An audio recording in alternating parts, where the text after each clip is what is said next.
Tecnocast, o podcast do Tecnoblog.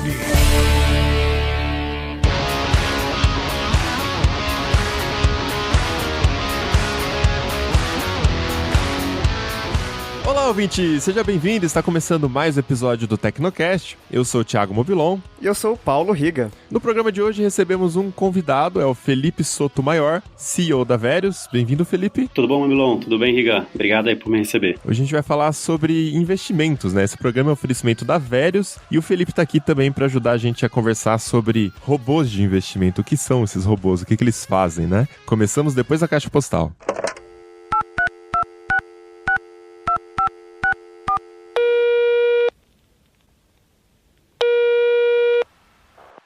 Caixa postal do Tecnocast. Você tem novas mensagens.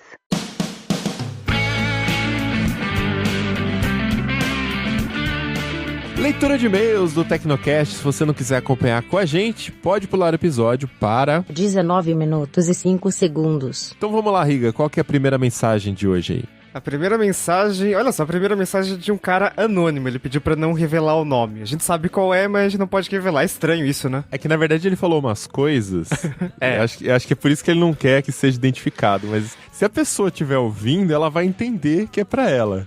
Vamos torcer para que não. Espero que não. Ele começa assim: olá, tenho 30 anos, sou programador. Sobre o Tecnocast 71, vale a pena investir em bitcoins? Dei boas risadas enquanto ouvia o episódio. Eu explico o motivo. Tem um casal de amigos que sempre entra em todas as pirâmides existentes, desde aquele produto sósia do Skype que não tinha nada de free, até sucos milagrosos, entre parênteses, gororoba, que custavam R$70 a caixinha. Recentemente viajei durante um final de semana com eles e fui agraciado durante 2 dias com o assunto A Revolução Mundial chamada Bitcoin.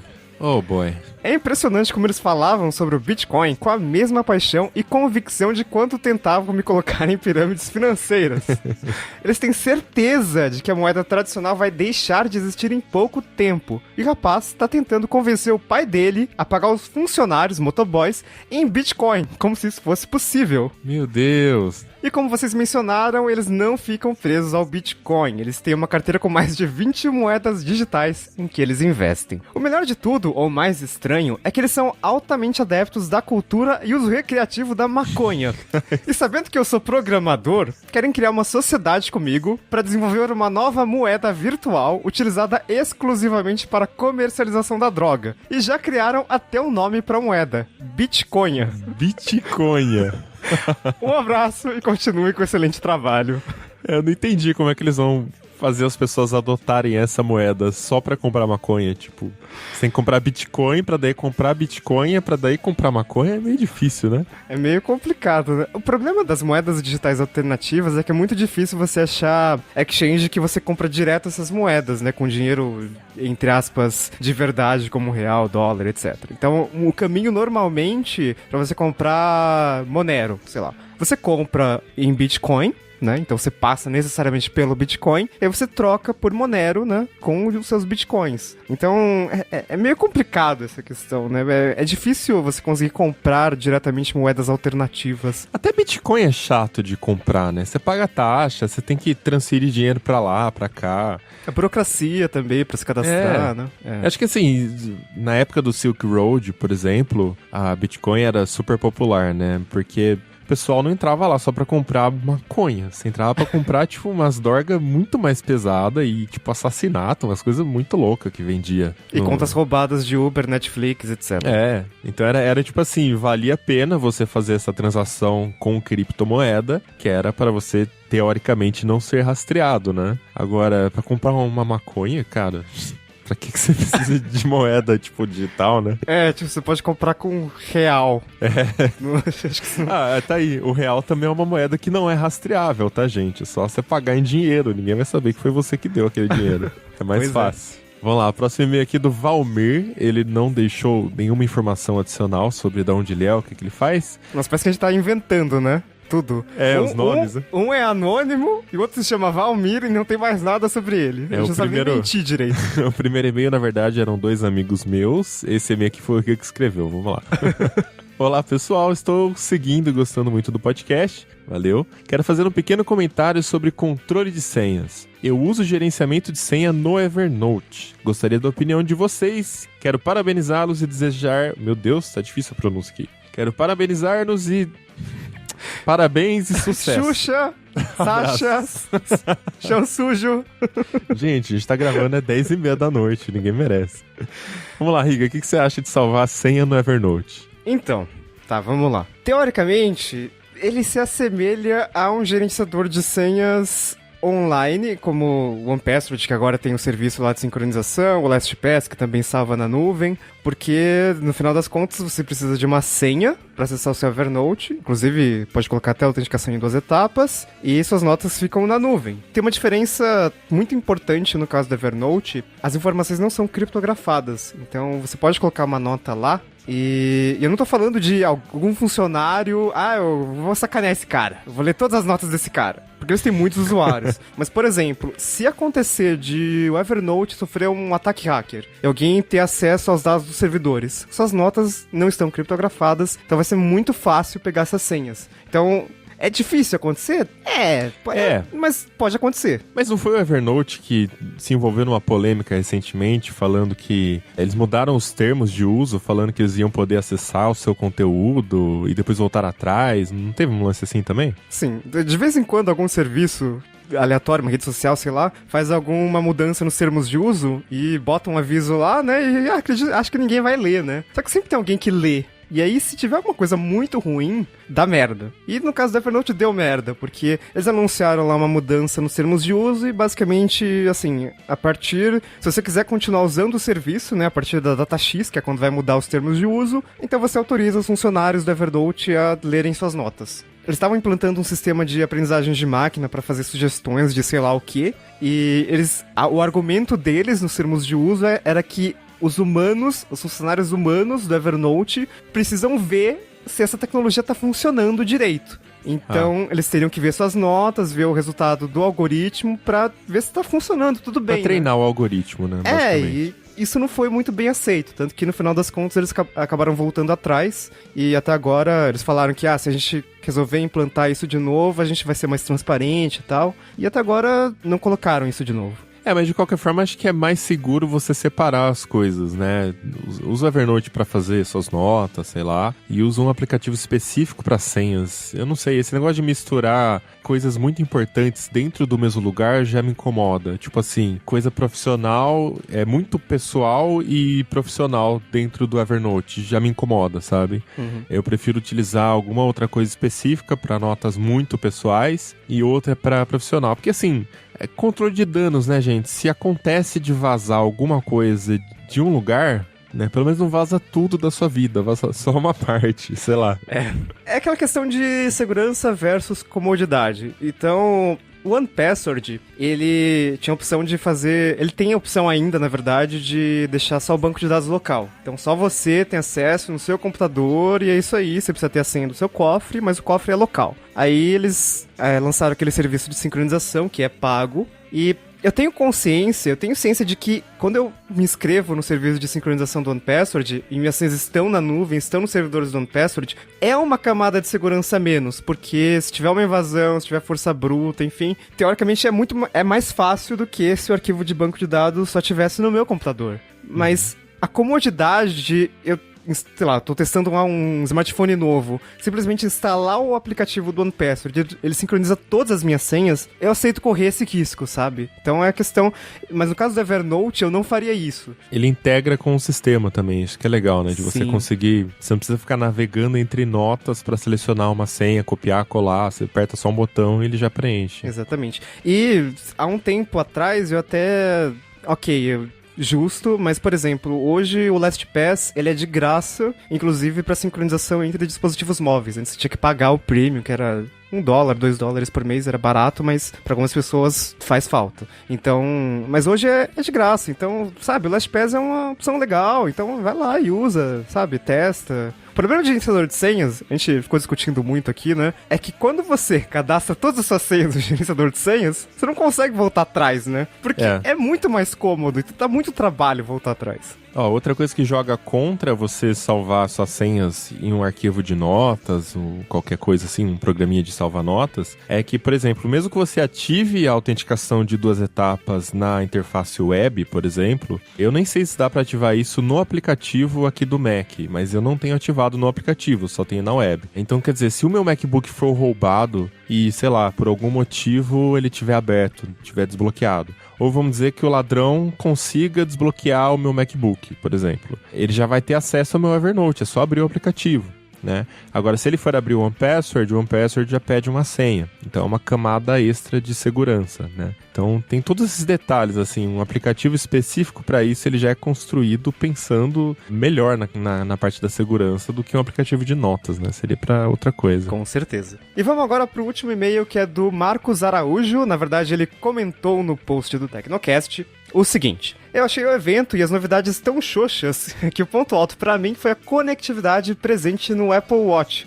Algo que em algum momento viria a acontecer, seja pelas mãos da Apple ou de alguma outra empresa. A diferença é que o Apple Watch permitirá utilizar a mesma linha de celular presente no iPhone. Achei isso uma belíssima sacada e evita o efeito vários chips para tudo. O iPhone 10 para mim foi uma decepção. E eu ainda não estou convencido das praticidades e da suposta segurança do Face ID. Quer dizer que se eu deixá-lo sobre a mesa e alguém pegá-lo e apontá-lo para o meu rosto, seria o suficiente para ter acesso aos meus dados? Eu ponho o aparelho na mesa, mas não fico vigiando se alguém aparece com a intenção de pegá-lo.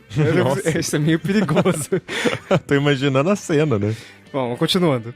Enfim, algo que passou pela minha cabeça e achei meio bizarro. O aproveitamento de tela, como disse no podcast, também não ficou bacana como nos aparelhos da Samsung. E o dente / chifre me incomodou mais do que as bordas. As especificações, digo em especial em relação ao processador, porém, são matadoras. Mas sendo um iPhone, e sendo um iPhone de 10 anos de iPhones, eu esperava muito mais do que um Galaxy S8 com reconhecimento facial digno, tela com chifre e sem botão home e sensor de impressões digitais. Processador móvel, matador, a Apple já apresenta todo ano. E todo ano superam, etc. E assim segue o baile. É verdade. Tava rolando uma discussão no Tecnogrupo hoje sobre o processador ser inovação ou não. E é bem difícil definir isso assim, porque pela lei de Moore já é esperado que você vai ter o aumento na capacidade de processamento, armazenamento a cada X meses. Então, acabou virando meio que uma commodity. É tipo assim, você não faz mais do que a sua obrigação em apresentar uma performance, sei lá, 70% superior a cada ano. E é o que a Apple tem entregado. Mas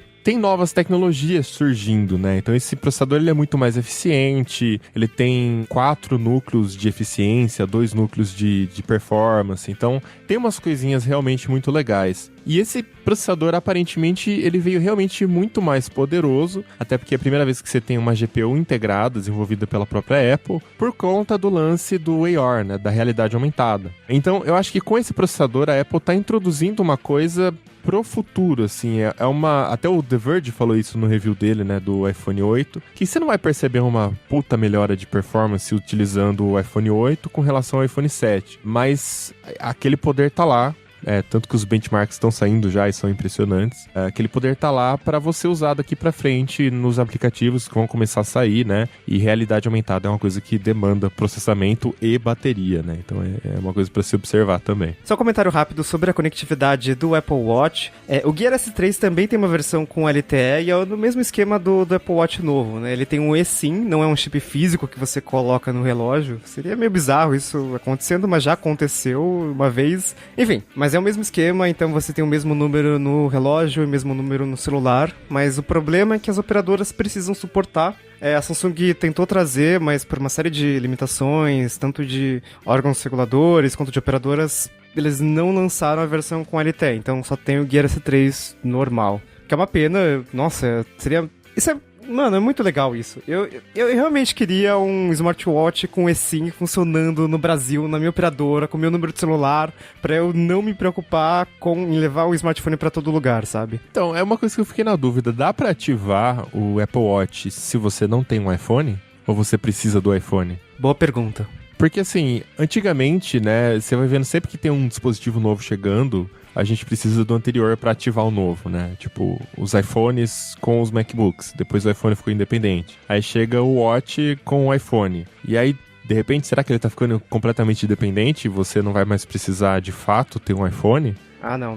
Porque no WatchOS atual, não. Ele, conecte seu Apple Watch ao iPhone, parei e a gente configura tudo. Ah, tá. É porque se for assim, eu ia falar que, tipo assim, um cara que tem Android pode usar o Apple Watch de boa. Você não vai ter a integração, né, dos aplicativos de saúde que mandam os dados pro iPhone e depois você pode trabalhar aqueles dados e tal. Mas, né, se for independente, você já pode usar. É porque acho que dá alguns paus, assim, na hora de... Se você não tiver integração, por exemplo, eu tenho um Apple Watch que tá com o meu número, eu tenho um iPhone que tá com o meu número. Eu não tenho um iPhone que tá com o meu número, eu tenho, sei lá, um Android que tá com o meu número. Vai tocar a mesma ligação, vai tocar nos dois aparelhos, no Apple Watch e no meu Android? Como é que faz isso, sabe? Era que nem eu quando tentava usar o Moto 360 com o iPhone.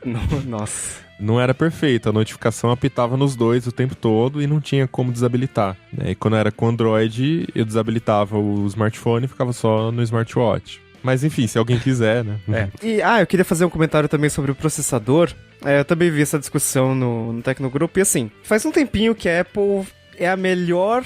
Não vou falar fabricante porque ela não fabrica, mas ela é a melhor empresa de processadores móveis, assim, disparada. É absurdo, assim. Toda vez que sai um Apple A9, Apple A10, Apple A11, é absurdamente melhor que o Snapdragon atual. E provavelmente melhor, um pouco melhor até que o próximo Snapdragon. O que é meio ridículo, né? Porque Qualcomm é líder, né? Ela fabrica pra todo mundo, não só pra ela, né? Até porque ela não tem smartphone. Mas a questão é que a Apple faz processadores móveis tão bons, que... Mano, lança logo o MacBook com processador ARM e se livra da Intel. Não, eu queria muito... É porque assim, quando uma empresa é líder por muito tempo, ela meio que se acomoda. E eu senti isso muito com a Intel nos últimos anos, assim. A AMD praticamente não existia, né, antes do Ryzen. Agora a AMD tá fazendo um pouco de barulho, então a Intel tá se mexendo, lançando tipo... agora tem Core i5 de Ultrabook quad-core. Pô, que legal, queria isso em 2012. Que bom que vocês lançaram agora. E... sabe, se a Apple ameaçar esse domínio da Intel, vai ter uma evolução mais rápida. Eu tenho certeza que a Intel tem um monte de tecnologia preparada que ela não tá soltando porque não tem concorrência. Então, tipo, ela é melhor. Ela domina 90% do mercado, por que eu vou fazer alguma coisa? Tipo, solta em doses homeopáticas. E a Apple tá fazendo processadores muito bons, assim. E nos benchmarks sintéticos, eu gosto bastante do Geekbench, que faz cálculos mais, né? mais brutos, dá pra comparar melhor o desempenho, tá no nível de um Core i5 de MacBook Pro. Cara... Tá, mas você acha que a Apple conseguiria desenvolver tecnologia pra um Mac Pro, por exemplo? Pro Mac... Um iMac Pro agora, né, que não tem mais o Mac Pro. Um Mac Pro eu acho meio difícil. Eu acho que seria um estilo meio gambiarra se eles realmente fizessem isso no começo. Por exemplo, coloca 15 a 11 numa placa. Aí você faz um design de lixeira e fala que é pra circular melhor o ar, né? Sim. Tipo assim. Provavelmente seria isso, mas Nossa, eu quero muito... Com certeza tem um macOS compilado para ARM, já tá funcionando, igual teve na época da Intel, era PowerPC, mudou pra Intel. Mano, lança logo, eu quero muito ver esse MacBook com ARM, e eu quero muito saber qual vai ser o nome do MacBook com ARM. Será que eles vão mudar de novo? Antes era iBook, virou MacBook, não sei lá, né? Esse lance que você tava falando da Intel, só pra fazer um pequeno comentário sobre a questão de ficar acomodado, e isso acontece muito porque você tá ganhando muito dinheiro com aquele modelo de negócios. Então é muito difícil pra empresa que tá ganhando muito dinheiro com alguma coisa, jogar tudo aquilo que é certo fora pra investir numa coisa nova. E foi isso que atropelou a Intel no mercado dos smartphones, né? Ela demorou demais para começar a desenvolver chip nos smartphones e quando começou errado, porque ela insistia em tentar portar a tecnologia dela, proprietária de PC, para os smartphones. E deu terrivelmente errado, tem inúmeros casos, né? A gente tem Microsoft com Windows Phone, que chegou depois e não fez melhor do que, né? Ela já tinha aprendido com os erros dos outros, podia fazer melhor, mas não fez. E a gente tem a clássica, mais famosa história da Kodak, né? Ela desenvolveu a tecnologia de fotografia digital, mas era líder em filmes, então, não, né? Deixa quieto isso aí. Se ferrou. Kodak é o pior exemplo de todos. Enfim, né? Vamos pra pauta. Falar de sucesso. Bora lá.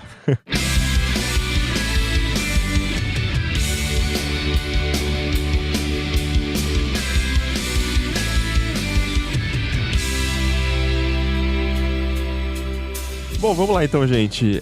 Começando aqui, esse assunto tá bem alta, né? Inclusive é o segundo programa que fazemos falando sobre robôs de investimento. Mas eu acho que é legal a gente já começar falando o que é um robô de investimentos, né? Porque eu não sei vocês, mas pra mim já vem na cabeça um robô que fica lá, tipo, o dia inteiro fazendo trade, investindo, comprando e vendendo ações e tal. Mas não é bem isso, né, Felipe? O que o Wesley faz, o robô da Verius? Não poderia estar mais distante dessa sua imagem, viu, Mobilon? Na verdade, assim, diferentes empresas têm diferentes conceitos, mas o robô em geral significa automatizar algum processo. E existem sim os robôs de investimento que fazem parte dessa imagem que você pintou aí, que são muitas vezes chamados de robô traders e são para estratégia só com renda variável, tentar fazer pequenos ganhos o dia inteiro. Mas na Verius é um conceito bem diferente, muito mais de automatizar rotinas associadas a ter disciplina com seu investimento. Porque cuidar de uma carteira de investimento envolve você estar monitorando o tempo inteiro, você tem diversos pequenos ajustes que você pode fazer seguindo o resultado de diversos cálculos, mas no geral você colocar um profissional, uma pessoa para fazer isso, ou mesmo o seu próprio tempo para fazer isso da forma adequada, não compensa. E aí o robô é uma forma da gente aqui na Verius ter menos pessoas boas cuidando de milhares de carteiras de milhares de clientes ao mesmo tempo, né? Ao invés de seguir a lógica tradicional de colocar muitos profissionais de qualidade, às vezes duvidosa, para fazer o atendimento na ponta ou deixar a carteira do cliente abandonada, né? Então, com o robô, a gente consegue olhar todas as carteiras todos os dias, consegue fazer pequenos movimentos que não compensaria parar uma pessoa para fazer, enfim. É uma forma de ter um cuidado maior com essas carteiras. Seria uma forma de automatizar o trabalho de, sei lá, um gestor de investimentos, por exemplo, que você paga para ele, só que ele pode cuidar de um número limitado de clientes, né? Porque ele é uma pessoa só. E aí você, em vez de pagar para esse gestor, você paga, no caso, pro Wesley, pro robô de vocês, uma taxa por ano, né?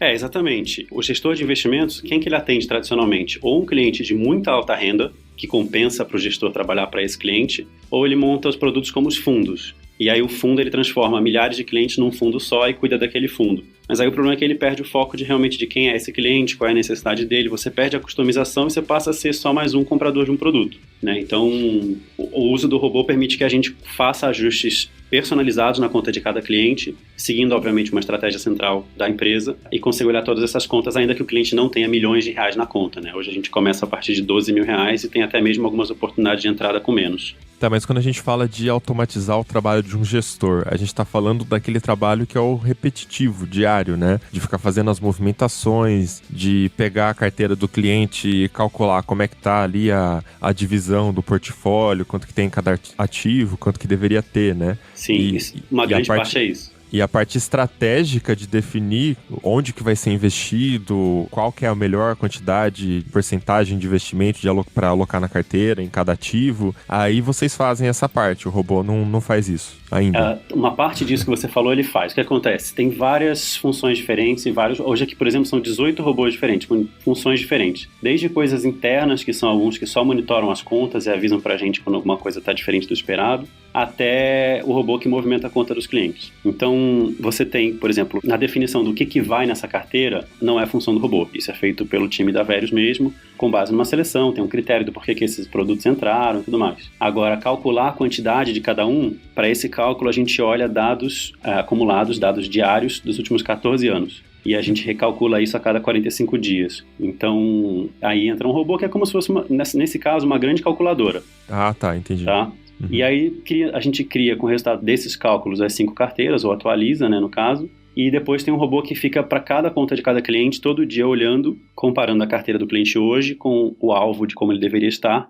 e avaliando se vale a pena mexer naquela conta hoje ou não. Entendi, mas acho que vale a pena então a gente conversar sobre essa carteira. O que a Verius seleciona para colocar nessa carteira, né? Talvez explicar um pouquinho o que são esses ativos, né? Para quem está começando aqui a lidar com investimentos agora também, entender melhor o motivo dessa estratégia. Vamos lá. Hoje, um cliente da Verius ele vai investir em até 5 tipos de mercados diferentes, que significa 5 tipos de riscos ou de comportamentos diferentes, tá? Sempre que você vai falar de diversificação de carteira, você tem que ir além de simplesmente dividir o seu dinheiro em vários produtos. É muito comum a gente ver cliente que leu sobre diversificação e aí comprou um CDB, um Tesouro Selic, uma poupança e um fundo DI. Esse cara não tem diversificação nenhuma, ele tem 4 produtos do mesmo tipo, tem o mesmo tipo de comportamento, né? Por mais que sejam categorias de produto diferentes, elas estão expostas ao mesmo comportamento, que é o juros pós-fixado, que é a renda fixa tradicional. Uhum. Na Verius a gente vai fazer a diversificação em 5 classes de ativos e para cada classe a gente escolhe um ativo para representar essa classe. Então o cliente ele tem 3 tipos de renda fixa e 2 tipos de renda variável. Na renda fixa, nós temos os juros pós-fixados, os pré-fixados e também os juros reais, que é um produto de renda fixa atrelado à inflação, corrigido pela inflação. E na renda variável, Bolsa Brasileira e Bolsa Americana.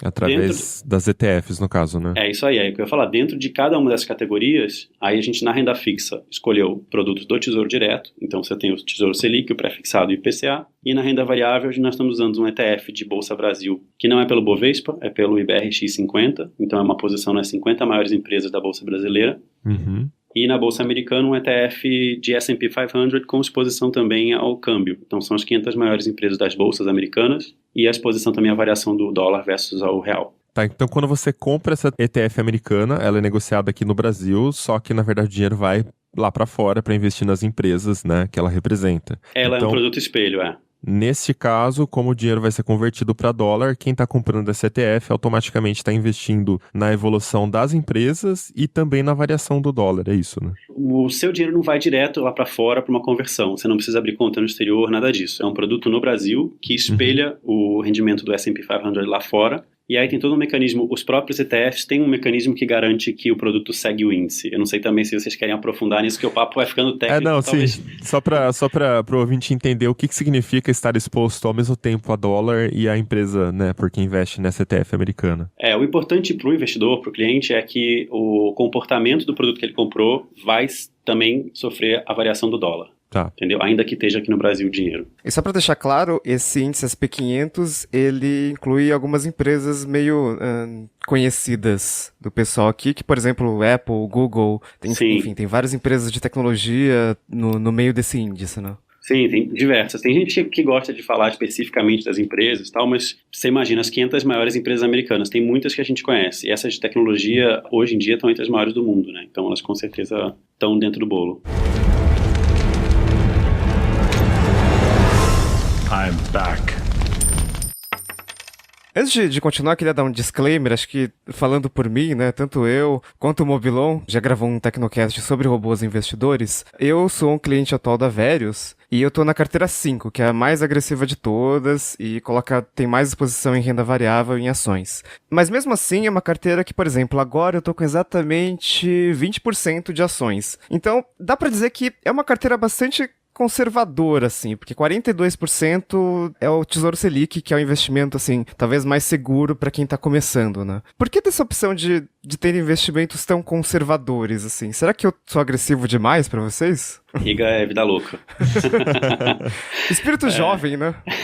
Não, você tem razão. E é uma coisa que a gente trata bastante abertamente. A Verius tem uma postura conservadora em geral, tá? Tem uma questão dos ativos e tem uma questão da alocação. Nos dois pontos a gente procurou ser conservador. Então, o principal motivo disso é você ver que realmente o investidor brasileiro, em geral, é conservador. Até pela falta de informação sobre o investimento. É lógico que tem gente que estuda mais a fundo o assunto, entende o risco que está tomando e quer tomar mais risco. E aí hoje, por exemplo, eu não vou além dessa carteira de risco 5 que você tem. Mas muito do comportamento brasileiro, e a gente tem quase 9 anos de história aí no mercado lidando com investimento e pessoa física, as pessoas tendem a querer ser agressivas quando o mercado já andou subindo, né? A gente já teve rendimento positivo muito grande nos últimos anos, e aí as pessoas querem tomar risco. Que em geral é o pior momento para você tomar risco. Sim. E depois que aquilo vira e o risco se manifesta na forma de perdas, as pessoas querem ser conservadoras de novo e tiram o dinheiro, que também é a pior hora para você tirar, é depois de perder. E tem uma dificuldade aí, que é educar as pessoas sobre fazer aportes constantes, né? Todos os meses fazer um aporte e ignorar a movimentação da carteira, porque se você faz um aporte constante todos os meses, você investindo num robô,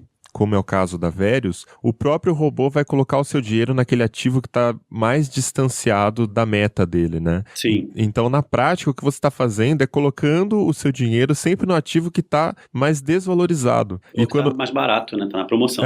E quando você vai tirar o seu dinheiro, você tira do que está mais valorizado. Então, na prática, você está comprando na baixa e vendendo na alta. E as pessoas, elas têm essa ideia de tentar adivinhar o momento de entrar nos investimentos, né? Então, agora é o momento perfeito para eu comprar ações. Vai lá e coloca todo o capital dela em ações. No mês seguinte, caiu 10%, o cara vai lá e vende. Ele perde os 10%. Exato. Né? E o que ele deveria fazer era entrando aos poucos Ele faz exatamente o contrário do que ele deveria fazer. Né? Mas tem vários estudos que mostram, assim, em geral, o investidor investidor, principalmente o investidor pessoa física, ele é o cara que vai fazer tudo o contrário do que você deveria, porque ele vai agir com emoção em cima disso. Então, subiu muito, ele se empolga, você tem as pessoas que já estavam investidas, que ficam falando de quanto elas estão ganhando, isso gera uma sensação que o pessoal chama, é o caso do FOMO, é o caso, FOMO, né? Fear of Missing Out, né? É o Fear of Missing Out, você sente que você está de fora daquilo, você tem que entrar. É o Bitcoin aí, gente, tá vendo? E é ruim falar essas coisas, porque assim, sei lá se o Bitcoin ainda vai valorizar muito, pode ser que sim. Sim. Mas olhando o histórico recente, não parece um bom momento para entrar, né? Se a gente abrir essa caixa de Pandora do Bitcoin, a gente vai falar do Bitcoin o resto do Tecnocast.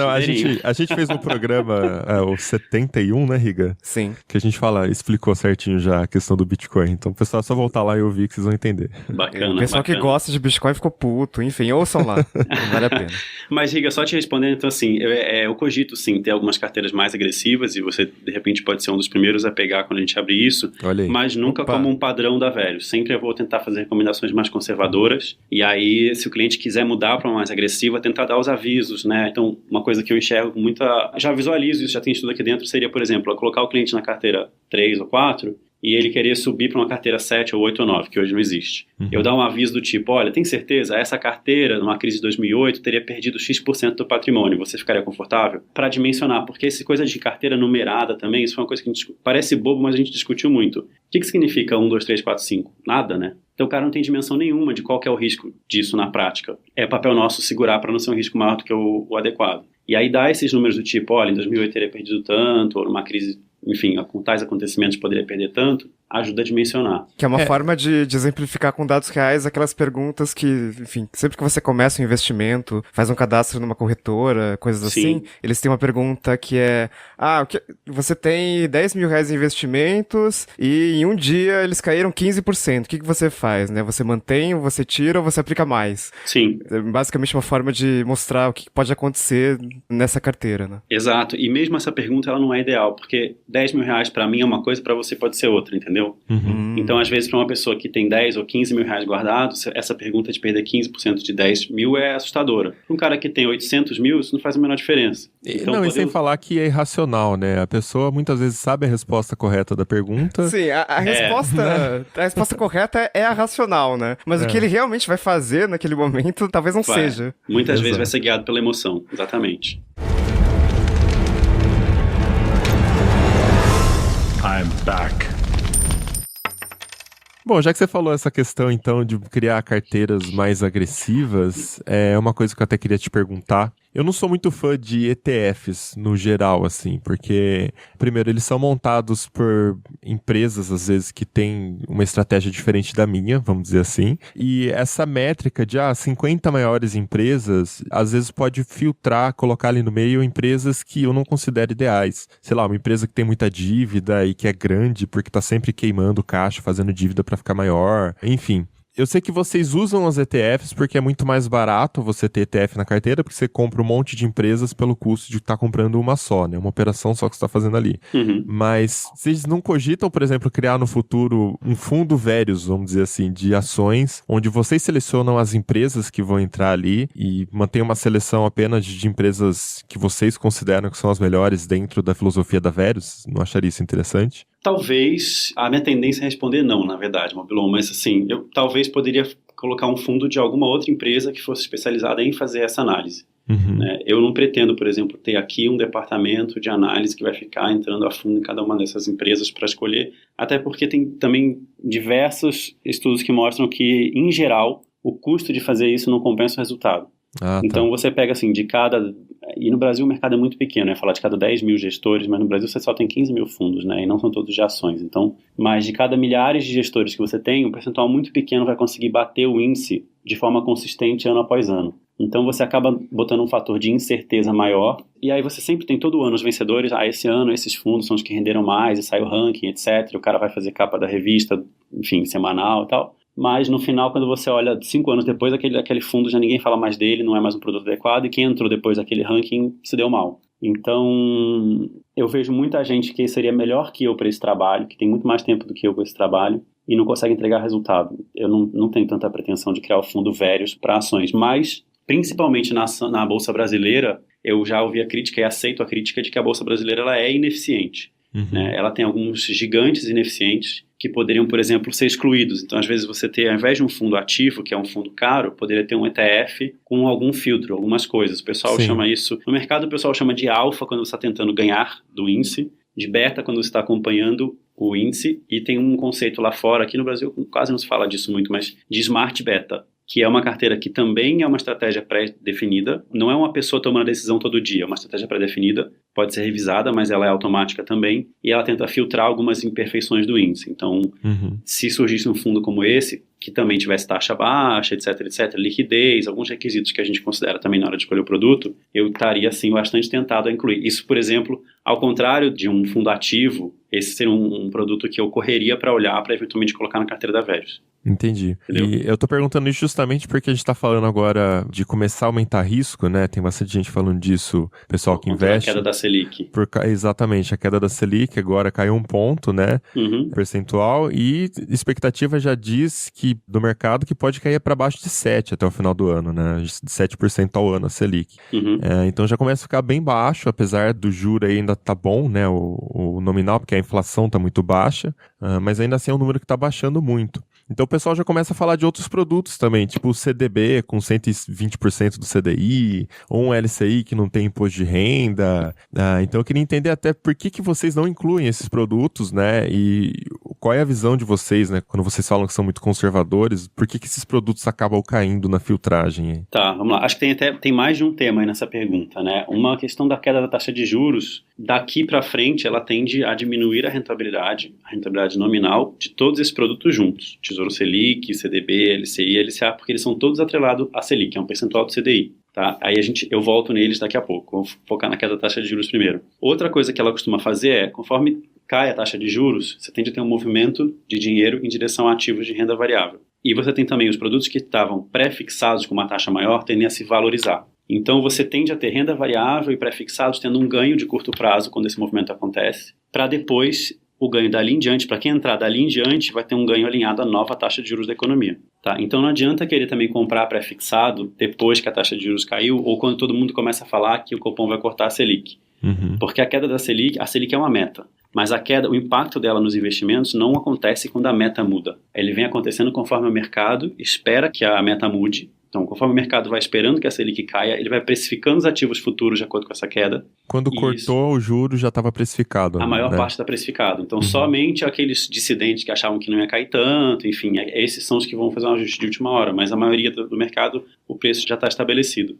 Então, o impacto não é tão imediato assim também. Você já tem que estar posicionado muito antes de começar a ouvir falar que isso vai acontecer. Sim. Só para arrematar esse tema também, uma coisa que a gente recebe muito aqui de pergunta é assim, ainda faz sentido ter Tesouro Selic, já que a Selic está caindo? Né? E a pessoa liga muito o nome Selic com Selic, acho que... Então, um mito que precisa cair, a Selic caindo não quer dizer que você vai ter rentabilidade negativa no Tesouro Selic. E muita gente confunde. Tá? Assim, Tesouro Selic sempre rende positivo, nunca cai. Ele vai ganhando um pouquinho todo dia. A única diferença com a Selic caindo é que ele vai render um pouquinho mais devagar, um pouquinho menos. Porque os próximos 12 meses agora a expectativa é um outro número. E a questão é que a principal função do Tesouro Selic na carteira não é só a rentabilidade, a principal função é a estabilidade, é diminuir o risco. A liquidez também, né? Liquidez também, é que a gente só trabalha, para muitos clientes, liquidez é uma das principais funções. Aqui na Veres eu só trabalho com ativos líquidos, a carteira inteira pode ser resgatada em 5 dias úteis.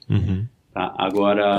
É o mesmo caso de quando aparecem umas notícias como, sei lá, uma empresa X Vale tem queda nos lucros de 25%. Não é que ela está tendo prejuízo, né? É que os lucros diminuíram. Exatamente. Mas o mercado, isso reflete nas ações. Só que se você vai assistir isso no jornal para depois para vender a tua posição, você já perdeu o timing, entendeu? Sim. Então, isso aí já tem gente que fica estimando com base em dados ao longo do trimestre. Quando sai o balanço, já são as pessoas atrasadas que estão se mexendo. E aí, quando sai a notícia do jornal, então... o trem já foi, entendeu? Sim. Então tem um pouco disso. Porque antes disso tem os analistas prevendo, estimando todo o balanço da empresa antes do balanço sair. Né? Sim, e tem a galera que assim que sai já faz o movimento também. Né? Até isso passar para um jornalista, chegar na pauta, sair no jornal de amanhã, já foi. Mas aí que tá, né? O que a gente tá falando aqui nesse programa vai exatamente contra isso, né? De ficar especulando. Porque, cara, isso é loucura. Não tem como você acertar sempre o que vai acontecer, você sempre vai se arriscar que vai seguir um movimento ali, o mercado, e sei lá, muitas vezes você acerta, muitas vezes você erra, mas é sempre um jogo de você ficar colocando mais dinheiro naquela jogada pra ver se aquilo lá vai aumentar, né? Vai dobrar. E quando você tá falando de investir numa carteira como essa que a Verius monta, você tá investindo para que o seu dinheiro vá crescendo devagar todos os meses ao longo prazo. Então, para você ficar tranquilo, só transferir o dinheiro lá e o robô dentro dessa estratégia que já é conservadora, com Tesouro Direto, Ações Brasil, ações americanas, né? No longo prazo você vai acompanhar uma movimentação de alta. Então, tipo assim, ficar analisando, o que aconteceu com o Ibovespa hoje, ou o que o governo decidiu para a taxa Selic. Isso aí vai acontecer o tempo todo, especulação vai ter sempre, e se você ficar olhando a especulação, se assusta e vende na baixa, né? Sim, isso vai muito do que é investir para você, ou do que é esse dinheiro que você está investindo, né? Porque tem muita gente que acha que investir é essa coisa louca de especulação e de acertar uma jogada e de ficar rico, né? Eu sempre bato muito nesse conceito, assim, não existe ficar rico investindo, tá? Você pode ficar rico apostando ou especulando. Nossa, que balde de alga fria aqui. Né? Não, você não vai ficar rico investindo. E porque essas jogadas que você ganha muito dinheiro são aquelas em que você arrisca muito o seu dinheiro. Então isso tem outro nome, é especular. Sim. E aí você tem o que é investir na minha cabeça. Investir é um processo para você aumentar a eficiência da acumulação de patrimônio. Então você está transferindo dinheiro de uma fase produtiva da vida para uma fase de aposentadoria ou para um objetivo, né? Sei lá, uma compra de um imóvel, uma viagem, uma coisa assim. E se você deixar parado, isso vai ser menos eficiente. Mas você, em geral, não quer arriscar esse dinheiro e quer ter um ganho em cima dele. Eu li uma frase muito boa uma vez, que ele disse que investir bem é igual você ficar sentado assistindo a grama crescer. Exato, eu sei de quem é essa frase, é do Carl Richards, é um consultor financeiro americano que escreve no New York Times. Olha aí. Ele fala exatamente isso, que uma boa estratégia de investimento é tão emocionante quanto assistir a grama crescer. Isso, Você faz um trabalho no começo, você tem que arrumar a terra, etc, você compra a grama, você põe, e aí você deixa, entendeu? E esquece, porque é um trabalho de formiguinha. Né? Diferente de uma coisa especulativa, ficar tentando acertar o movimento do mercado. Agora, se você gosta dessa coisa especulativa, não está errado, é só diferente, vai fundo e faz. Só que as pessoas também às vezes esquecem que você está investindo não só o seu dinheiro, mas o seu tempo. Sim, né? sim. E o seu tempo é a principal forma de ganhar dinheiro. Até porque, Então, assim, se eu conseguisse prever o futuro, eu teria comprado 10 mil bitcoins a 7 centavos de dólar em 2009 e hoje eu teria mais dinheiro que o Gedel. Pois é. Gedel. E aí a galera que promete esses rendimentos miraculosos, eu sempre fico me perguntando, mas pô, se o cara tá dizendo que consegue multiplicar o patrimônio dos clientes nesse nível, pra que ele tá vendendo essa solução milagrosa? Porque ele não pega o dinheiro dele e faz isso, né? Então, você tem essa coisa de nivelar a expectativa da forma correta, porque quando brilha os olhinhos numa oferta muito milagrosa, é a hora que você se prepara para tomar uma paulada, entendeu? Você comete um erro, você se empolga, e muitas vezes você está jogando ali horas em cima daquilo para não ter o resultado, e se você tivesse jogado essas horas para fazer um freela, ou para se dedicar um pouco mais, ganhar um bônus, ou para começar um negócio, você ia ter um rendimento melhor do que ficar tentando pirar e ser mais esperto que os espertos. Porque o mercado, essa coisa de ficar rico no mercado financeiro é um grande jogo de todo mundo querendo ser mais esperto um que o outro. Não existe ganho, é sempre um que tá ganhando e tem outro perdendo na outra ponta. Exato, é um jogo de soma zero, especulação, né? De soma negativa, porque tem taxa no caminho, um monte de taxa.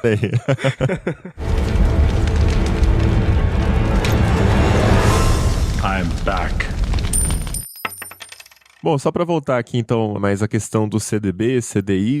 Esqueci, deixei de fora. O pessoal sempre fala que tipo, vale a pena, é seguro porque o FGC garante. Até 250 mil, né? Sim. Enfim, Felipe, explica aí, 250 mil aspas. 250 mil contando a rentabilidade do período, né? Então você tem que investir menos do que isso para ficar dentro do limite. Mas isso foi um tema, quando a gente abriu para o público o serviço, porque a gente veio desenvolvendo isso desde 2015 e abriu para o público no meio de 2016. E a gente foi muito criticado por não incluir LCI e LCA, por exemplo, porque era um produto que estava muito na moda, só se falava disso naquele momento. Ele ainda está saiu um pouco da moda, mas ainda está com um incentivo fiscal, ou seja, não está cobrando imposto de renda. Tem gente que pira nessa de não pagar imposto de renda, mesmo que a rentabilidade seja menor no final, só para não dar dinheiro para o governo.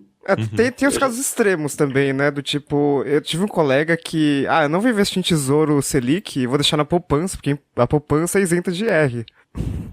Aí o cara não faz a conta que o Tesouro Selic, já descontado o IR, rende muito mais que a poupança. Sim. Né? Mas eu já ouvi de um cara falar assim, não, mas eu prefiro não dar dinheiro pro governo. Então tá bom. Né?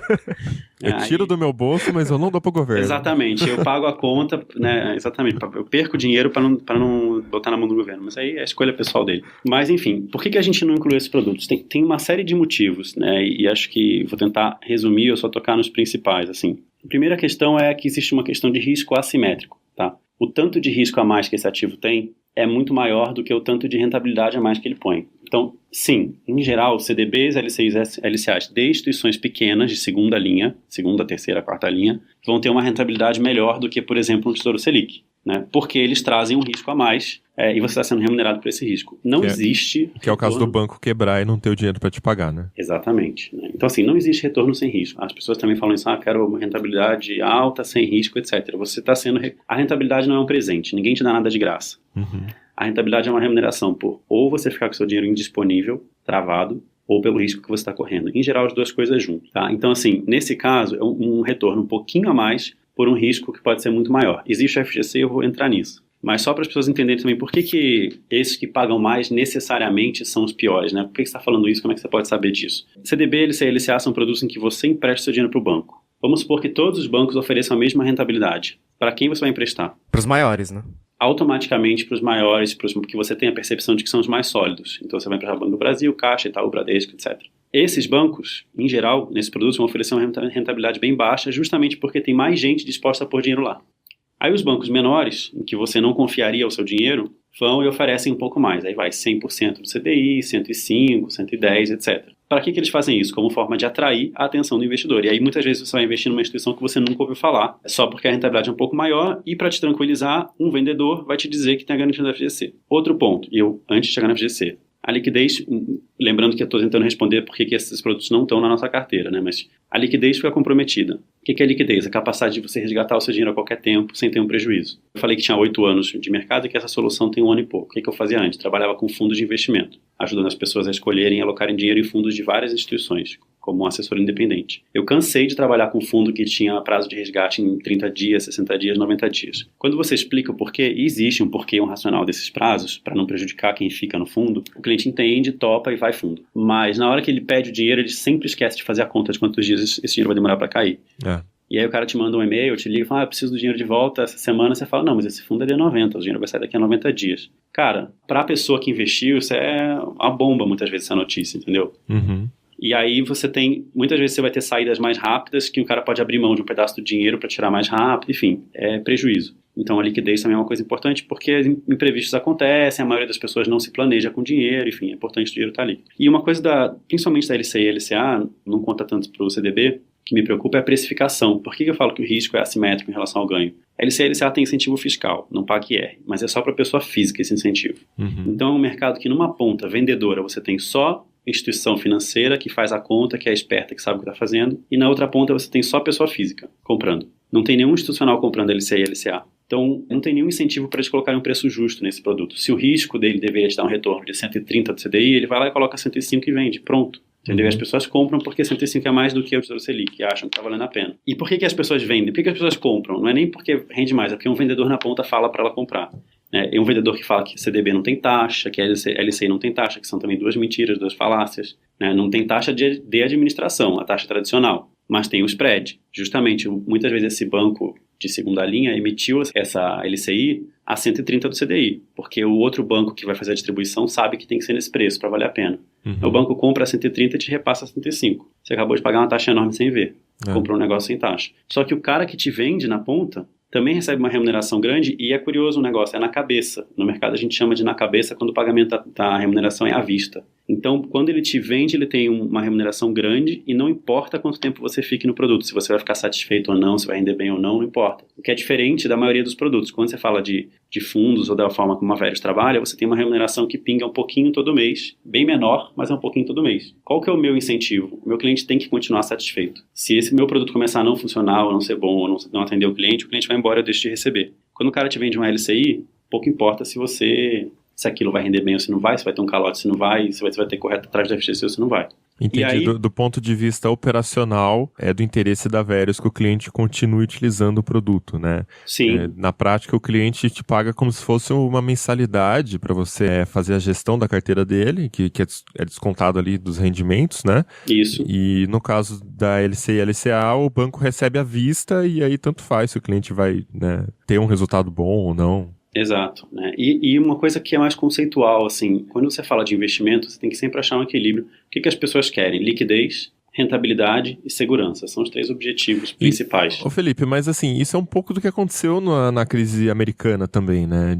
Total. O banco tava lá vendendo título podre, os Com clientes base na garantia. da garantia, né? E os clientes estavam comprando porque era muito bom, o rendimento era alto, aí O rendimento prometido, você tinha uma agência reguladora lá que fazia o rating, que tava sempre falando que o título era A, que era mais e não sei do que lá. Uhum. E no final das contas formou essa bolha, né? Porque todo mundo vendendo aquilo e estimulando a compra, porque cada um tinha o seu próprio interesse. E no caso, o investimento era, entre aspas, garantido pelo FGC americano, né? Exatamente, eu queria falar, tem um FGC também lá, né? Então, todo mundo, bom, é aquela coisa, você vai comprando um negócio cada vez pior, mas sempre contando com a garantia. Quando o cara que está te vendendo nem se preocupe em te falar da instituição que está emitindo o negócio e vai direto na garantia, já é um mau sinal. Entendeu? Se fosse uma instituição segura, ele ia ficar primeiro batendo em como a instituição é segura e se tiver algum problema você tem uma garantia. A garantia deveria ser uma coisa secundária. Quando a garantia aparece como o principal fator de venda, já não é um bom sinal. É que garantia todo mundo sempre quer, né? Por exemplo, quando você fala de poupança, aqui no Brasil, acho que se você pegar uma galera um pouco mais velha, assim,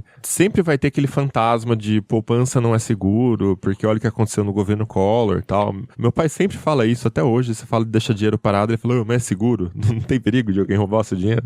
Né? E aí, quando você fala de comprar tesouro direto, você já fala, não, mas é do governo, se o governo não conseguir pagar, ele imprime dinheiro pra pagar e tal. Sim. Né? As pessoas sempre querem essa garantia de alguma forma. E é engraçado, porque essa percepção que você acabou de comentar, pouca gente tem. Por exemplo, o Tesouro Direto tem uma garantia muito maior do que os produtos do FGC, dos produtos garantidos do FGC. Só que, como o vendedor tem interesse em vender esses produtos, ele coloca que tem garantia do FGC e a garantia do FGC virou um atributo de marketing. Os títulos do Tesouro Direto, comprados via Tesouro Direto, tá? Não o Tesourão, são os títulos públicos por fora do Tesouro Direto, mas por dentro do programa Tesouro Direto, você tem uma garantia de liquidez diária de recompra a preço de mercado que é muito maior do que a garantia da FGC, para uma instituição muito maior do que o FGC. Né? E as pessoas não enxergam isso porque, para o vendedor, o Tesouro Direto não é um produto interessante. O vendedor que não trabalha pelo cliente, mas sim pelo produto, como vendedor de produto, o Tesouro Direto é um produto barato, não sobra margem para ele ganhar comissão de vendas. Então, ele é um produto que é meio deixado de lado. Né? Então, ele vai ficando esquecido. E aí entra essa questão também do FGC, quanto que o FGC consegue pagar. Né? Porque as pessoas falam, garantia do FGC, então é uma garantia infinita à prova de falhas? Não é. Assim como nos Estados Unidos o FGC de lá falhou, não aguentou, aqui no ano passado me preocupava muito, porque a gente tinha uma taxa de juros que entre 2015 até acho que outubro de 2016 estava em 14,25 e muitos dos papéis que estão aí dentro dessas LCIs, LCAs e tal, tinham sido emitidos antes, quando a taxa de juros era 7 e pouco, 8% ao ano. Então, a LCI, o dinheiro vai para uma atividade econômica imobiliária, a LCA para uma atividade de agronegócio. Essas empresas imobiliárias do agronegócio, muitas delas tinham pegado empréstimo a 7, 8, 9% ao ano e estavam pagando a quase 15%. Isso pode inviabilizar economicamente um negócio, né? É o dobro, né, da expectativa de juros ali. Pois é, a gente estava vivendo um cenário de desaceleração econômica, aumento de desemprego, aumento de inadimplência e a galera vendendo produto de renda fixa com base em garantia do FGC. Se houvesse um problema grande econômico, o FGC ele é muito bom se um banco tiver um problema. Um banco quebrou, beleza. Um banco pequeno. Um banco pequeno.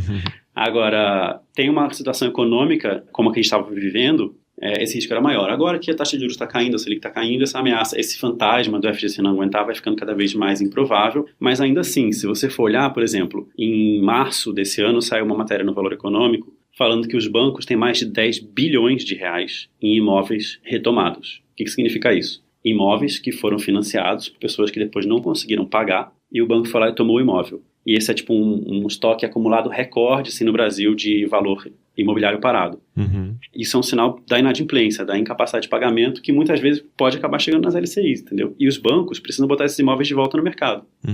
Então, o banco não pode ficar com o imóvel parado lá na carteira dele. Tem um prazo, não sei se é 1 ou 2 anos, e o banco pode alongar por mais 1 ano para vender esse imóvel de volta. Uma hora esses imóveis vão voltar, tipo, enxurrada para o mercado. Isso pode ter um efeito de redução de preços, e aí com uma série de consequências, tanto para quem está comprando, para quem está vendendo, para quem está financiando. Então, a gente viveu um cenário no ano passado bastante assustador para esse tipo de produto, e mesmo assim era um produto que todo mundo estava empurrando para os clientes porque como se fosse... é renda fixa, né? Entre aspas, é uma renda fixa, exatamente. É seguro.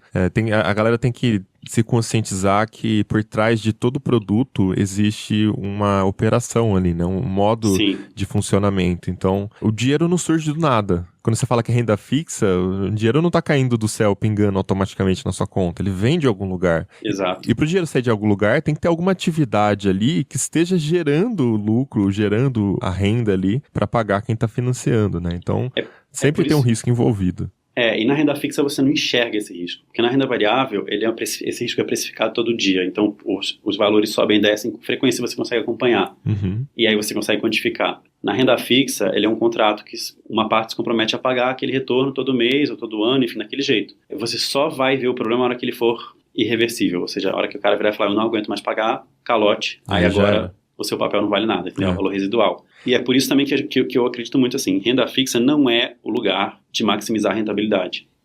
Tá? Numa carteira diversificada, você tem diferentes ativos com diferentes finalidades. E é aquilo que eu tinha começado a falar. Qualquer investimento, você tem 3 objetivos aí. Ter rentabilidade, óbvio. Ter segurança de não perder esse dinheiro. E ter a liquidez para poder resgatar a hora que você quiser. Em geral, para você maximizar uma dessas coisas, você acaba abrindo um pouquinho mão das outras. Não é 100%. Então se eu quiser mais rentabilidade, eu tenho que perder toda a minha liquidez. Mas são coisas que se equilibram entre elas. Para ter mais de uma, você vai ter menos de outra. E a renda fixa é o lugar de maximizar segurança e liquidez. A renda fixa é onde você vai pegar o dinheiro se você tiver uma emergência, o dinheiro não pode estar preso, o dinheiro não pode ter sumido, não pode ter prazo longo, então é ali o seu dinheiro de segurança. Até porque você vai ter uma rentabilidade que é um tequinho a mais, não é grande coisa a mais. Você vai perder muita liquidez, você pode perder muita segurança para ter um tequinho a mais. Onde é que você vai tentar maximizar a rentabilidade? Nos ativos que realmente têm potencial de valorizar bastante para esse risco a mais que você está tomando. E aí é na renda variável, enfim, em outros produtos. Vale dizer que para você conseguir ter uma rentabilidade maior, muitas vezes você tem que correr mais riscos, né? Mas correr mais riscos não é uma garantia de que você vai ter uma rentabilidade maior. Você tem que estar preparado para o outro lado do risco. Exato. Então, assim, esses produtos, não é que eles são ruins, não é que você nunca deve colocar o seu dinheiro neles, mas, assim, vale a pena analisar esses pontos, né, antes de colocar o seu dinheiro nele. Sim, e sempre uma questão de quantidade. Quanto do seu dinheiro está disposto a colocar nesse risco? Exato. E aí que tá, quando a gente fala de Verius, que é um robô que automatiza a estratégia para uma quantidade enorme de clientes, e você não sabe qual é o perfil do cliente, se o cliente vai surtar e arrancar o dinheiro do dia pra noite, quando a bolsa cair, enfim, você tem que ter uma estratégia assim mais conservadora para que o cliente se sinta seguro de ter o dinheiro ali investido em bons ativos e consiga ficar ali bastante tempo, né? Até a grama crescer o suficiente para a pessoa parar de trabalhar, sei lá. Exato. E a gente procura muito ter a consistência, né? A gente é muito focado em ter uma certa previsibilidade. Então, investimento não é uma prova de 100 metros, que você tem que acertar, atacar, dar um tirão e depois você para e descansa e deixa a onda te levar. Você tem que estar ali ganhando um pouquinho sempre, todo semestre, todo ano. Então, essa coisa de controlar o risco serve para os dois lados. Você não vai ter nenhum estouro de ganhar de uma hora para outra e nem vai ter um susto aí de perder dinheiro de uma hora para outra. I'm back.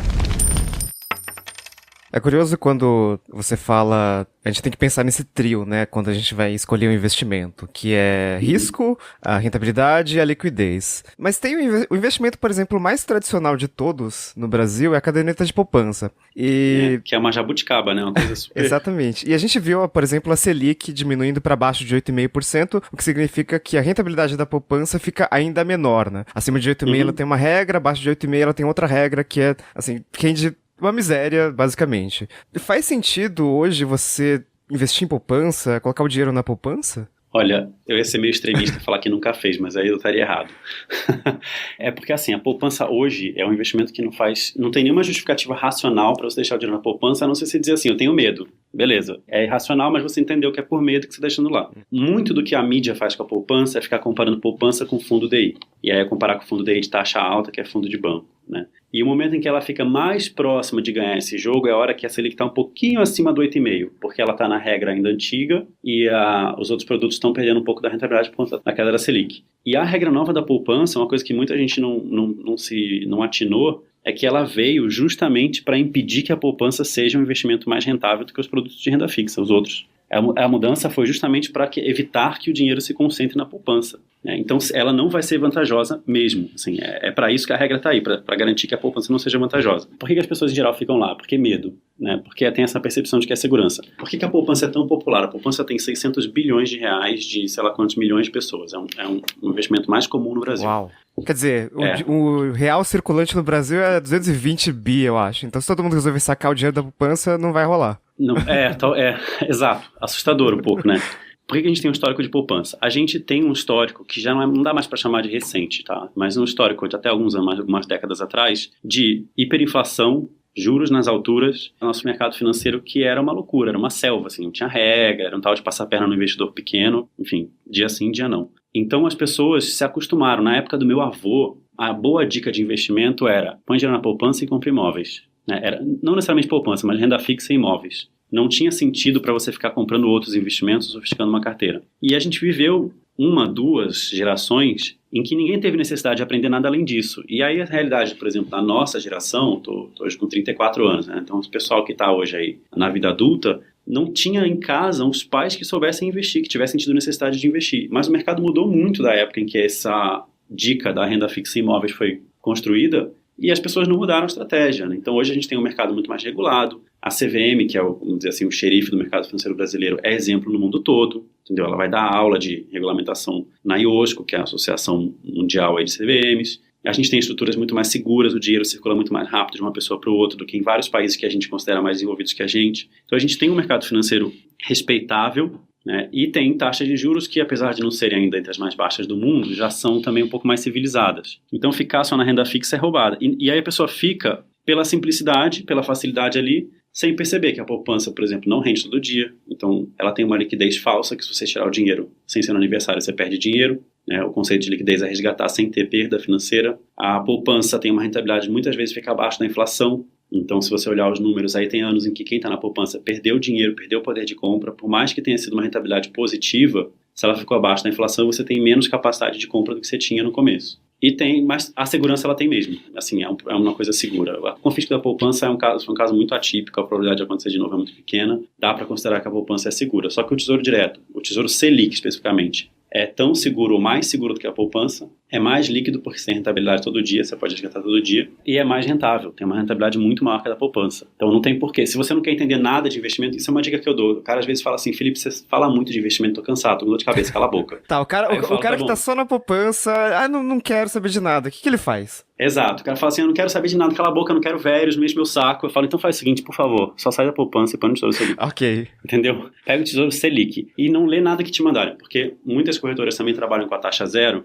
Eu falo, vai para uma corretora de taxa zero, cuidado com o tamanho dos aportes, se você estiver pagando TED, então é legal você ter uma conta que não pague TED, uma conta de um desses bancos digitais, mas vai para a taxa zero, mas cuidado, porque quando você vai para a taxa zero, a corretora não está ganhando praticamente nada. E, de novo, não existe almoço grátis, não existe nada de graça. Isso muitas vezes é uma porta de entrada para depois te venderem outros produtos. Se você não quer entender de nada, não compre nada.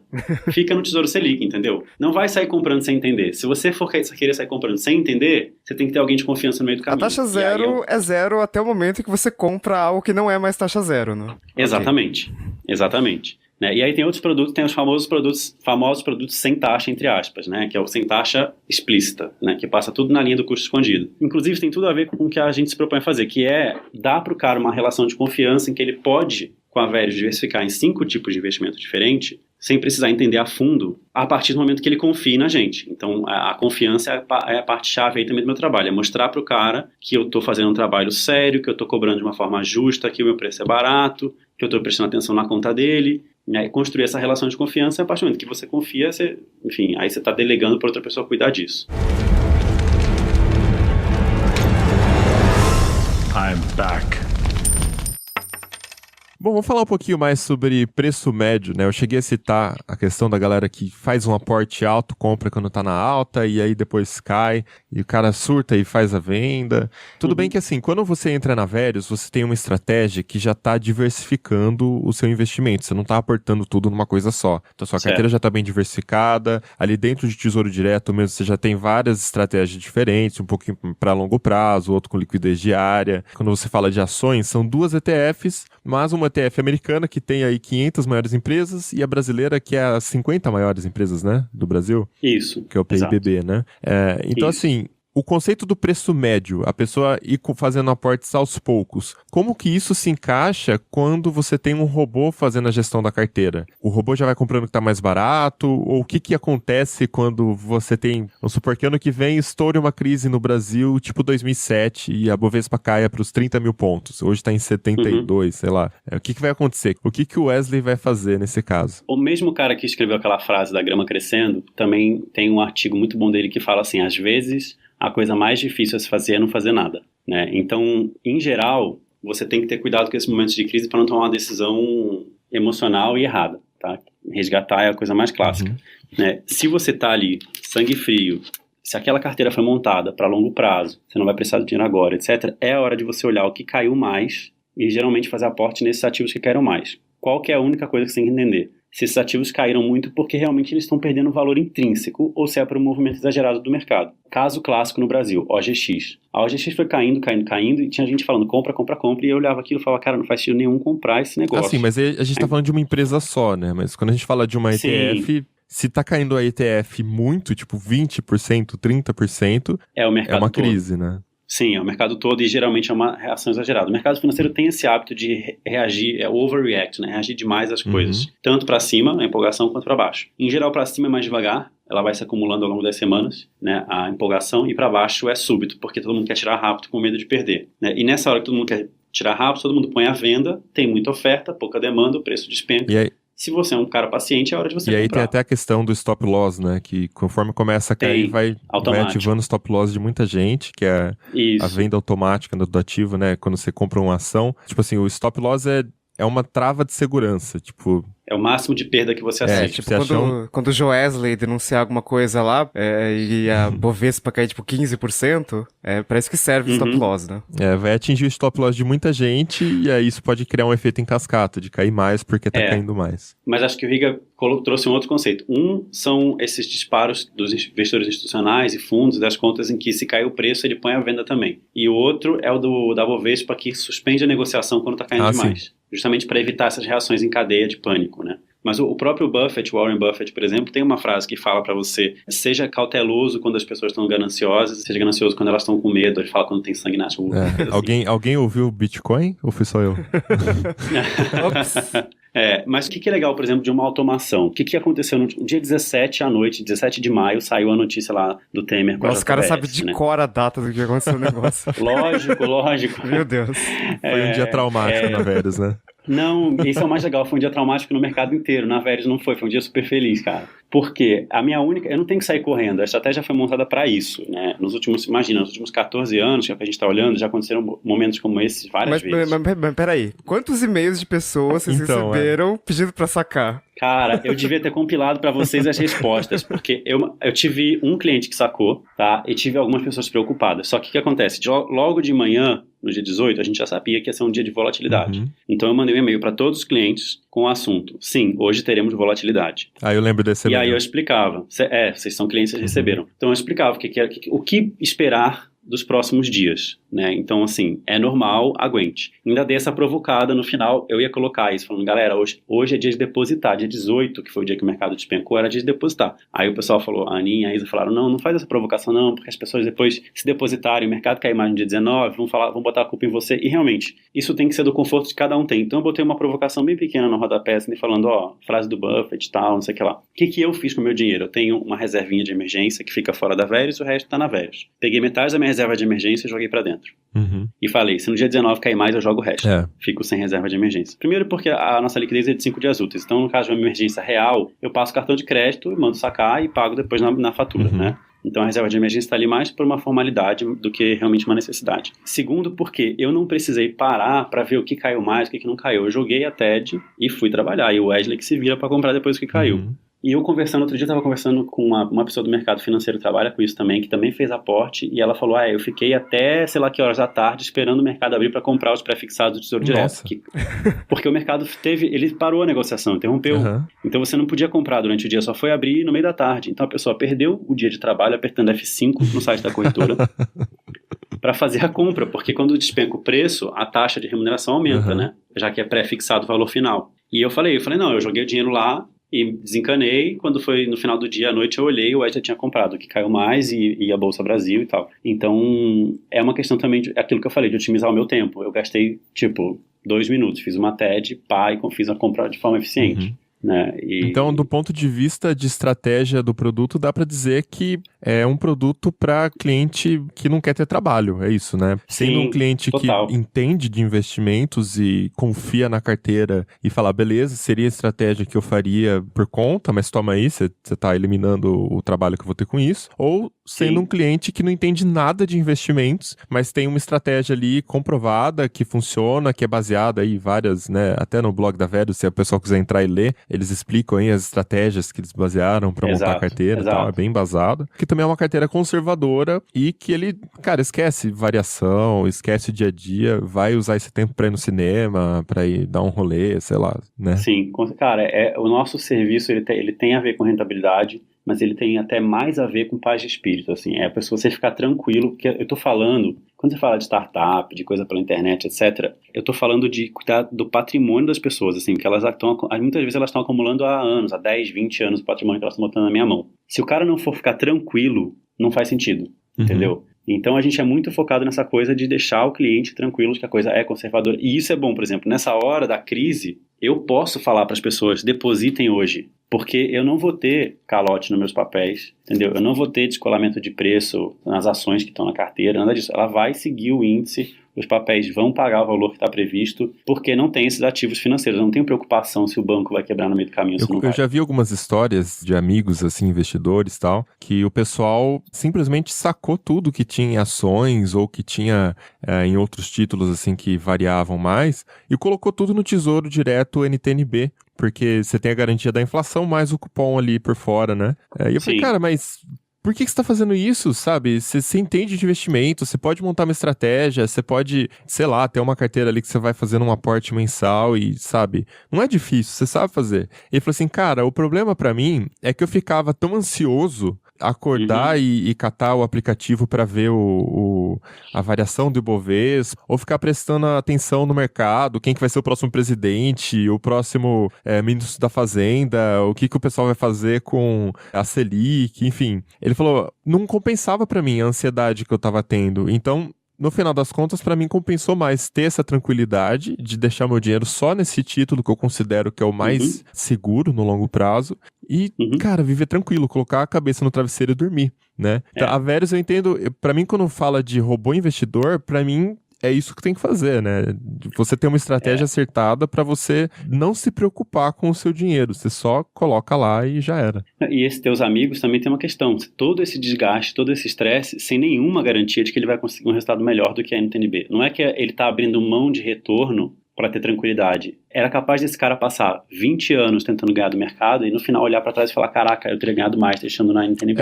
Entendeu? Aí que tá, então, é capaz que sim, é capaz que não, você não tem como saber. Mas quem realmente entende de mercado, entende de investimento, sabe que a incerteza faz parte do jogo. E sabe que não tem entendimento que te garanta resultado. Entendeu? Então não tem promessa, não tem fórmula mágica, não tem entendimento. É muito mais garantido você adotar uma disciplina e tá, por exemplo, depositando todos os meses, colocando mais nas coisas que caíram do que nas que subiram, enfim, fazendo as coisas que são pequenos ganhozinhos a mais toda semana, todo mês, etc., do que tentar fazer essas tacadas para ganhar, entendeu? O cara que realmente entende, eu não sei quem que é esse teu amigo, mas ele é um cara que, tira o chapéu, porque ele realmente entendeu que não vale o tempo dele e não tem garantia nenhuma de que ele vai ter resultado. Às vezes vale mais a pena você trabalhar, ganhar mais dinheiro para guardar mais dinheiro do que ficar... Com certeza. Mobilon, a não ser que você já esteja gerenciando milhões de reais que são seus, que aí você pode realmente acertar e fazer uma diferença maior do que um salário e tal, vale mais a pena gastar o seu tempo ganhando dinheiro do que tentando gerenciar dinheiro. E aí, às vezes, até o lazer, né? Se você já tem uma vida estressante o suficiente, o lazer também faz parte. Sim, e nada impede também de você deixar, sei lá, uma pequena parcela do seu patrimônio por fora, que nem você faz, por exemplo, você faz por questões de ter liquidez, né? De ter uma reserva de emergência. Mas eu tenho muitos clientes que deixam para fazer estratégias pra ficar brincando. Tem gente que gosta de ficar brincando ali, então... Sim, eu tenho muita gente que deixa o grosso com a gente, que é a reserva de longo prazo e tal, mas reserva um pouquinho para ficar fazendo as apostas, as fezinhas e tal. I'm back. Tá, mas assim, como é que funciona, assim, por debaixo dos panos o robô? Porque, por exemplo, uma pessoa normal, sei lá, Joesley denunciou lá, enfim, a Bovespa tá caindo 15%, e tá todo mundo louco, todo mundo vendendo, assinando stop loss de todo mundo. Como é que faz, por exemplo, pro Wesley não ficar louco também? Como é que faz pro Wesley, sei lá, a Bovespa tá muito barata, então, vamos comprar tudo agora e... acaba com tudo. Como é que tem esse controle? Bom, o Wesley, ele não lê notícia, né? Então isso já ajuda muito. Mas toda a estratégia dele, ela é, como vou dizer, ela é metrificada, ele tem parâmetros, ela é parametrizada. Então ele tem parâmetros para tomar de decisão. Ele não sabe se está todo mundo louco, ele está olhando os preços e a condição da sua carteira, tá? Se a bolsa cair muito e você tiver subrepresentado em bolsa, ele vai comprar um pouco mais. E ele pode até mesmo vender alguma coisa que está em alta para comprar um pouco de bolsa, se você não tiver feito um depósito. Só que na hora de decidir se vale a pena fazer esse movimento, ele vai olhar os lotes mínimos de compra e venda de cada produto, os custos de transação envolvidos e as alíquotas de imposto em que os seus papéis estão, né? No Brasil, como essa parte de imposto e de custos são muito altas, você tem que ter uma queda muito expressiva para disparar assim, um gatilho de venda ou de compra. E mesmo assim, ele não vai nunca, por exemplo, fazer o que uma pessoa poderia fazer, que é tirar tudo da renda fixa e jogar na bolsa, porque a bolsa está muito barata. Ela está muito barata, mas ela pode continuar despencando e você pode não aguentar isso depois. Então, ele vai sempre fazendo ajustes incrementais, vamos dizer assim, sempre em pequenas mudanças. Então, por exemplo, o Joesley aconteceu. Para a maioria dos nossos clientes, é muito ruim, né? Joesley e Wesley, mas enfim, o nosso robô Wesley não Para a maioria dos clientes, ele não mexeu em nada. Ele só mexeu em quem estava ou já muito perto de um desbalanceamento no mesmo sentido do movimento que aconteceu no dia 18, ou para quem fez depósito. Quem conseguiu aproveitar esse momento foi quem fez aporte, porque aí comprou as coisas mais baratas. Ele usa o dinheiro novo para rebalancear. Entendeu? A gente já fez aqui diversos cálculos, projeções e backtests. Ele só mexeria espontaneamente numa carteira se você põe, por exemplo, R$50 mil na Verius e não faz nenhum aporte, nenhum resgate. Ele vai mexer na sua carteira de forma espontânea de 1 a 3 vezes no ano só, dependendo da volatilidade dos mercados nesse ano. Porque, em geral, os custos desses movimentos são altos e não vale a pena ficar mexendo. Para ficar bem claro, assim, para quem não está investindo ainda, para quem não está muito familiarizado, um dos maiores erros que você comete quando você vai investir é ficar movimentando o seu patrimônio. Ficar trocando de investimento, né? Agora eu vou para fundo imobiliário porque é o que vai render agora que a taxa caiu, taxa de juros. Aí você saca tudo, tesouro. Você paga a taxa, aí você vai entrar de novo, você paga imposto, a taxa. Paga a taxa. E assim, não tem nenhuma garantia de que você realmente vai acertar, né? Qual que é o momento. Então, você acerta uns, erra outros. No longo prazo, a estratégia mais acertada, e aí, se você quiser saber mais, entra no blog da Verius, que tem N simulações, vocês fazem muitas simulações, né? Históricas. A gente gosta muito de dados e menos de opinião. Não gosto muito de opinião, gosto muito de dados. Aí você vai ver por que não vale a pena, né? Você ficar tentando adivinhar qual produto que vai render melhor. Todos os produtos têm seus momentos. Tem o ano que vai render melhor imóveis, então você compra fundo imobiliário. Tem o ano que é renda fixa, porque o juro tá alto. Tem o ano que é ações, porque a galera tá empolgada. Tem o ano do Bitcoin. Tem o ano de Bitcoin, né? Tem. Mas nunca dá pra você acertar sempre qual que vai ganhar e ficar trocando seu dinheiro pra quem tá certo ali naquele ano, né? O ideal é você fazer uma estratégia de carteira que já tá ali diversificando seus investimentos um pouquinho em cada um, e aí você vai surfar na onda de todos conforme for o ano deles, né? E no ano que não for o ano deles, que a bolsa tiver em queda, por exemplo, o seu aporte adicional vai pra bolsa, porque ela tá mais barato, e você vai fazer a questão ali do que a gente falou, do preço médio, né? De comprar na baixa pra lucrar na alta depois. Isso, e quanto mais sistemático você está fazendo isso, maior é a sua garantia de que no longo prazo você vai gerando uma rentabilidade incrementalmente melhor, mas sempre um pouquinho melhor, ano após ano, ao invés de, por exemplo, de estar trocando de posição e pagando sempre um pouquinho mais de imposto de taxa ano após ano, que atrapalha a estratégia de qualquer um. E lógico, quem faz isso, de ficar trocando, você sempre vai ter um ou outro exemplo de gente que fez isso, deu muito certo. Aí que tá. Que é o cara que Bitcoin. Sempre vai sair na mídia o cara que ganhou 100.000% no último ano com ativo X. Só que no ano que vem ele vai perder metade do que ele tinha e ninguém vai falar nada. Exato, e para um ganhar você tem um monte de gente perdendo também. Então fica esperto com essas coisas aí. É a coisa de confiança, né? Você confiar demais no seu taco.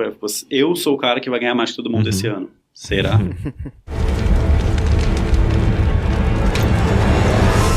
I'm back. Ô Felipe, mas assim, só pra gente finalizar então o nosso bate-papo aqui, a gente tá falando de robôs, né? O Wesley que faz os investimentos na Verius. E assim, a gente tem um cara, assim, meio desconhecido, que ele é dono de diversas empresas muito loucas, tipo, ele faz foguetes, ele faz carros elétricos, e ele tá sempre na mídia falando painéis aí solares também. Painéis solares, ele tá fazendo agora túneis, né, em Los Angeles lá, pra ter transporte de carros embaixo da terra.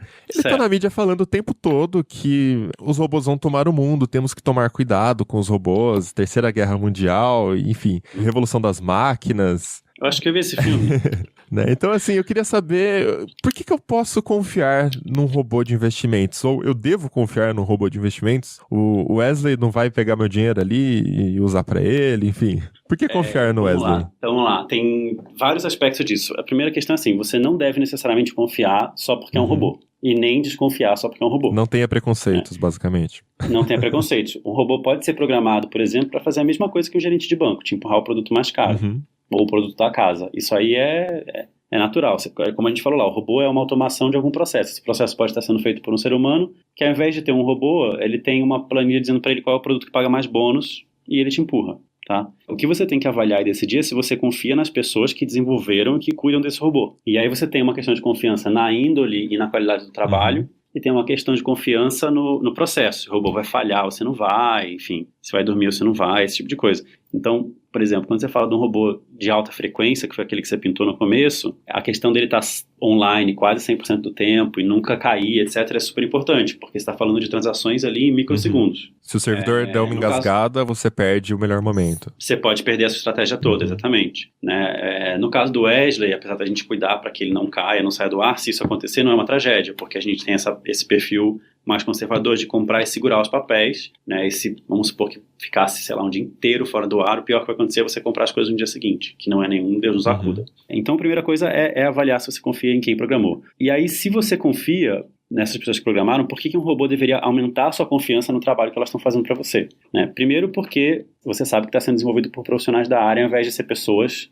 que vão tomando decisão com base emocional, em fatores subjetivos na ponta. Segundo, que se você não tem tempo para ficar cuidando da sua estratégia, o gerente do banco, o profissional, o assessor de investimento também não tem. Né? Se você acha que você vai botar lá 50 mil reais, ou 100 mil reais, ou 10 mil reais, e o cara vai olhar sua conta todo dia porque você é cliente dele, você está redondamente enganado. O cara não tem condição, essa conta não fecha nunca, entendeu? Ele teria que te cobrar uma fortuna para essa conta fechar.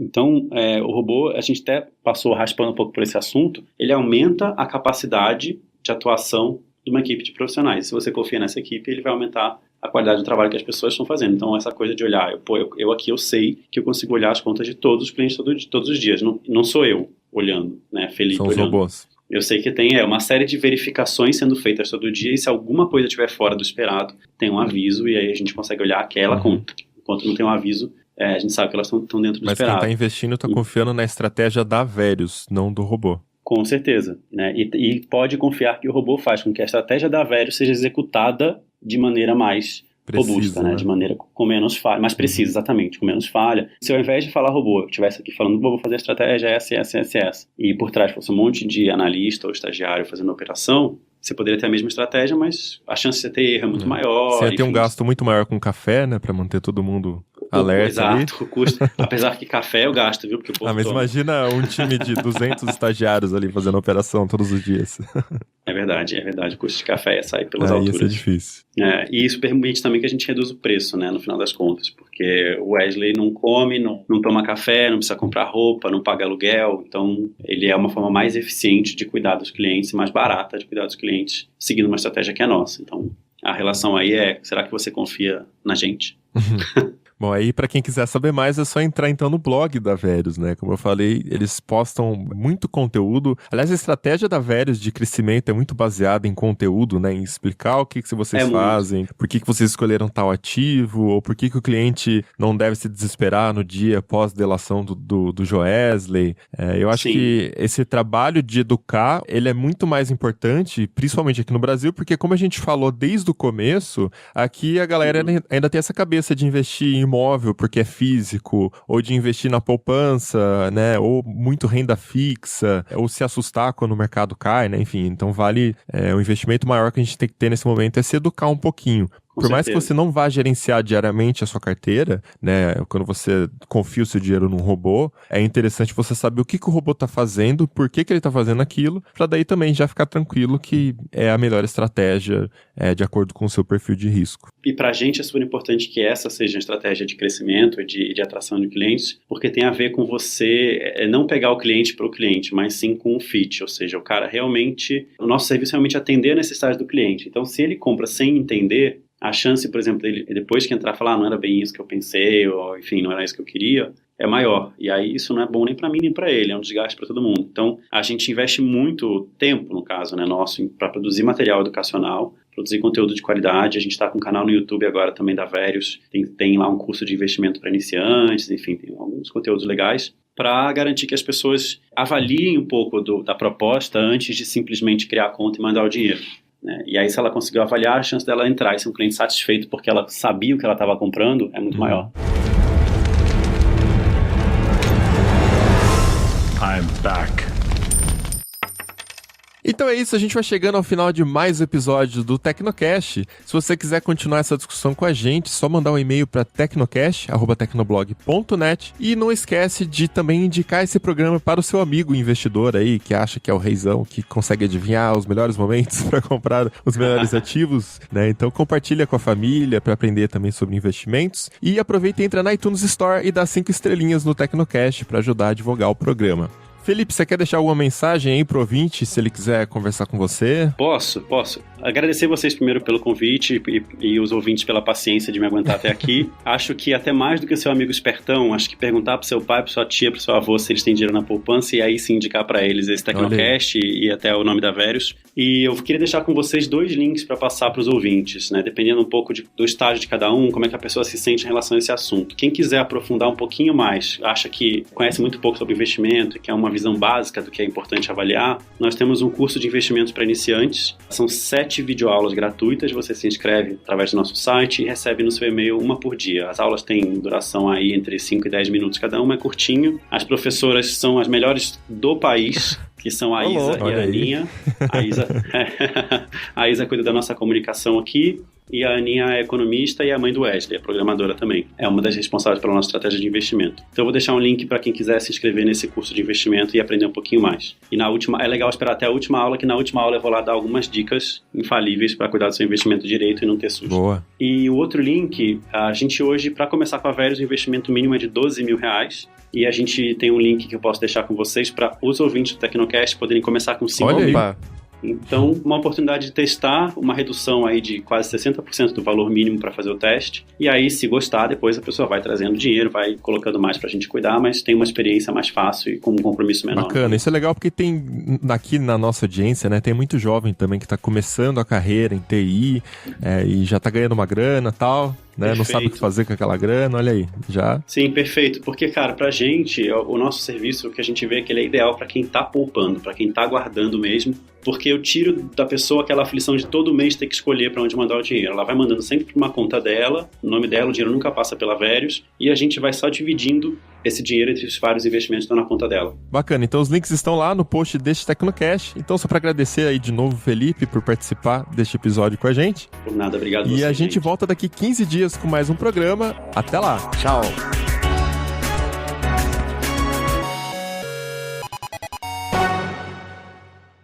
Este podcast foi editado por Radiofobia, podcast e multimídia.